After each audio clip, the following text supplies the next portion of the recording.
close to perfect there, nearly held a draw, but as you said, when it mattered, the moves were non-obvious, the moves were not natural, and first to slip. But we all know an angry Magnus is a dangerous customer, and we start the second game. Magnus with black employs the Caro-Kann defense. He's actually lost games to Alireza in the past on the Champions Chess Tour using the Caro-Kann, so a popular opening amongst players of all levels. A lot of streamers is their favourite. Shout out to Gotham Chess, Dina Belikaya and others, but yeah, Alireza is an expert from the black side, so a risky choice. And okay, Robert, a locked structure, another blocked position, but what do you make of this choice? Is this Magnus aiming to strike back quickly?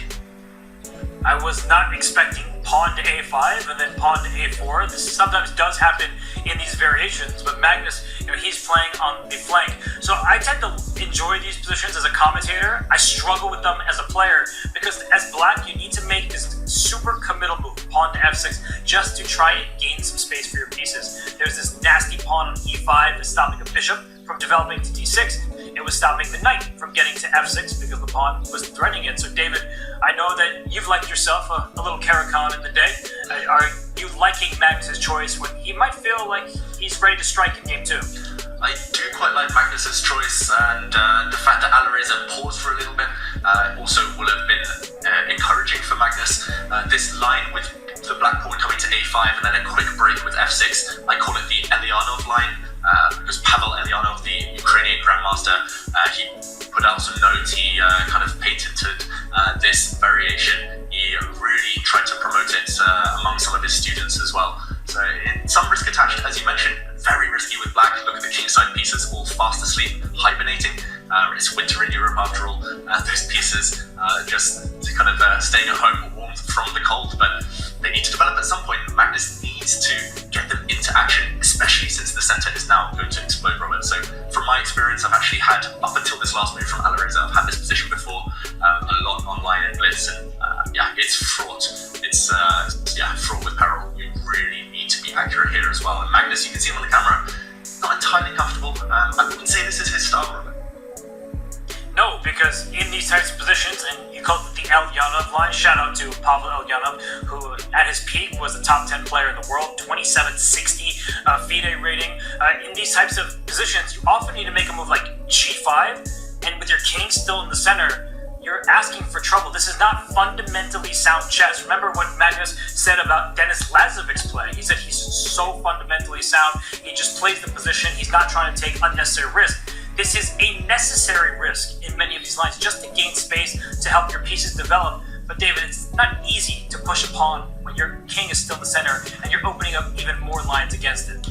Yeah, I think Magnus will have known that g5 is maybe the principal thing to do. It's the more consistent thing to do. Once you've said A, push some pawns, you might as well say B and start throwing more pawns forward. But as we mentioned, not his natural instinct, Magnus Carlsen. He wants to have more control.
I believe that black can get away with it. So that might be Magnus's hope in this position.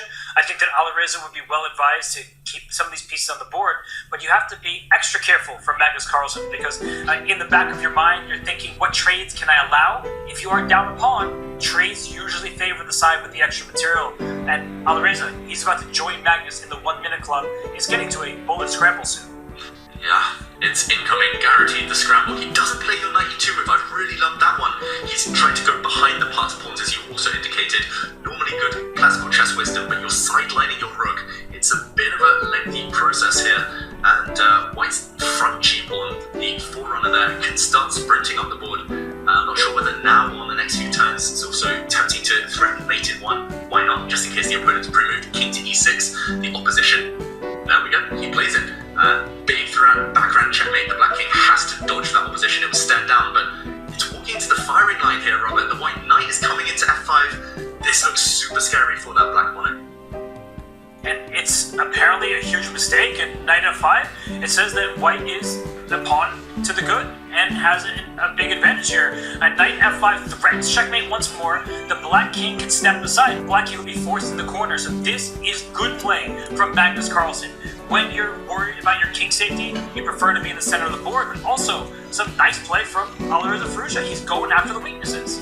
He's really playing so well today, Alireza. This is alpha Alireza for sure. The question mark attached to Magnus's move. This was the only way to keep the d pawn intact, but there we go. Blue arrow again. Push him, baby. Pawn to g4. White's passed pawns here are going to win this game. He starts that journey, Robert. He's so close now, Alireza. You can see him bobbing up and down on the camera. The momentum is all on his side. He's in that flow state. Pawn to g5, keep pushing, and it looks winning for White now. Where's Yasser Seron when you need to push him, baby? Let's go and get a new queen. He first steps back with the knight, and I'm wondering, I thought black would have tried to kick the rook out of there. Instead, he gives up the d5 pawn. Well, couldn't capture with check, but why not take with the knight? The e4 knight is loose. David, this is getting out of control for Magnus Carlsen. Out of control. His only hope is the clock. It's 17 seconds against 40 seconds. There aren't that many pawns remaining, so if Magnus can somehow sacrifice the black knight for all his pawns, he can draw, but knight c3, a winning move, Robert. Double attack. Magnus. And you saw Magnus, he just flew back in his chair, and Alireza Firouzja has soared to a 2-0